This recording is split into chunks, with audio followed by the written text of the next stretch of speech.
The first time she asked me to stay longer, it wasn't because she needed help. It was because she was afraid of being alone. And somehow, standing in that quiet little house with the fading afternoon sun pouring through the dusty windows, I realized that the small favor I had agreed to do for my neighbor was slowly becoming something much bigger than I ever expected. Before we continue, if you believe that small acts of kindness can change lives and that everyone deserves a second chance, please take a moment to like this video, comment where you're watching from, share it with someone who believes in kindness, and subscribe to the channel Touch of Kindness. Your support helps these stories reach hearts around the world. My name is Marcus Hale, and until last spring, my life was quiet, predictable, and mostly solitary. I worked as a freelance handyman, fixing leaky pipes, broken fences, squeaky doors, anything people around the neighborhood needed. It wasn't glamorous work, but it paid the bills and kept my hands busy. After my divorce 5 years earlier, I had grown comfortable with the silence of my small rented house. I told myself I preferred it that way. The neighborhood itself was the kind of place where people nodded politely but rarely stopped to talk.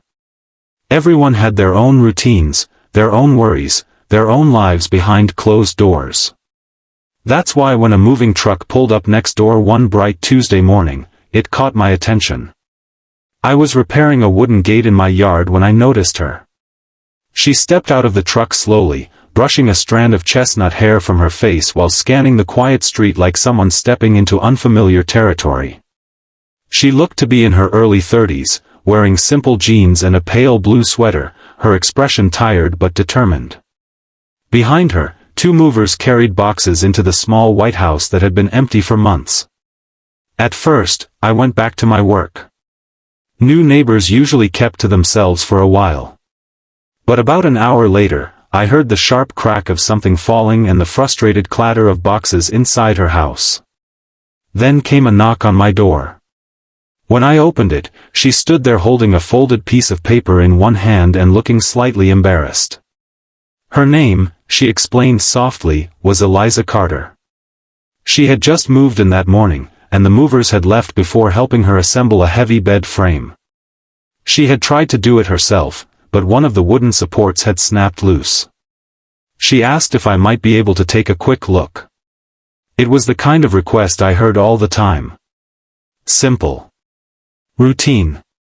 So I grabbed my toolbox and followed her next door. The inside of the house smelled faintly of fresh paint and cardboard.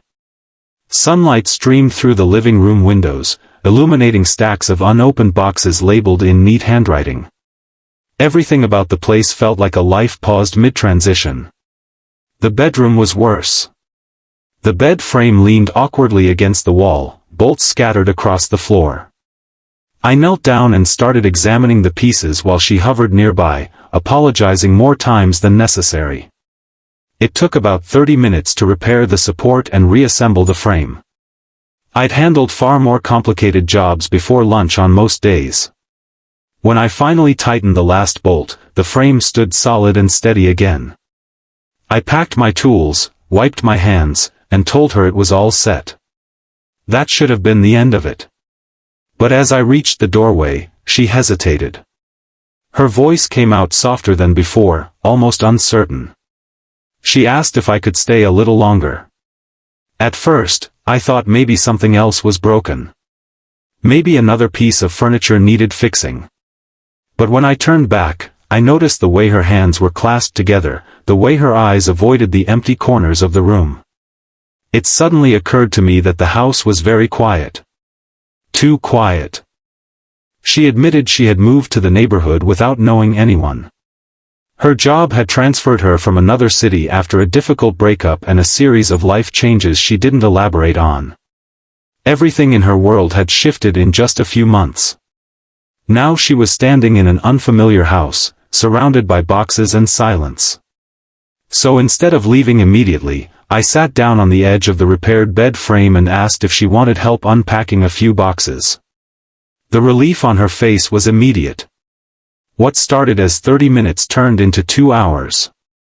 We unpacked kitchen utensils, stacked books on a small shelf, and carried a worn armchair into the living room. The late afternoon sunlight slowly changed color as the hours passed, stretching golden light across the wooden floors. By the time we finished organizing the basics, the house already looked more like a home. When I finally stood up to leave, she walked me to the door. That's when she said those words again. Stay a little longer. This time, she had brewed coffee in a small kettle she had just unpacked. We sat at the kitchen table surrounded by half-opened boxes and talked about ordinary things. Work. The neighborhood. The stray orange cat that sometimes wandered through the backyards. But beneath the simple conversation, I could feel something else. Loneliness. Not the dramatic kind you see in movies, but the quiet, heavy kind that settles into empty rooms when someone's life has changed faster than their heart can catch up. And strangely, I recognized it. Because I had felt it too. After my divorce, evenings used to stretch endlessly. The silence in my own house had once felt unbearable. Over time, I had simply grown used to it. But sitting across from Eliza that evening reminded me what it felt like to share a moment with another person again. The days that followed were supposed to be normal. I had other jobs to finish around town. Roof repairs, broken locks, squeaking staircases. But somehow I kept finding small reasons to stop by next door. One afternoon I helped install curtain rods in her living room. Another day I repaired a loose step on her porch. Each visit started as a quick favor. And every time I prepared to leave, she would smile nervously and ask the same question. Stay a little longer. Over time, those extra minutes turned into long conversations. I learned that Eliza worked as a graphic designer remotely. She loved sketching landscapes but rarely showed her drawings to anyone. She had once dreamed of opening a small art studio but had given up on the idea after life took unexpected turns. I also noticed the way the house gradually transformed. The walls filled with framed sketches. A small herb garden appeared on the kitchen windowsill. The empty rooms slowly gathered warmth and personality. And something else changed too. The loneliness that once lingered in that house began to fade. But what I didn't realize at the time was how much my own life was changing as well.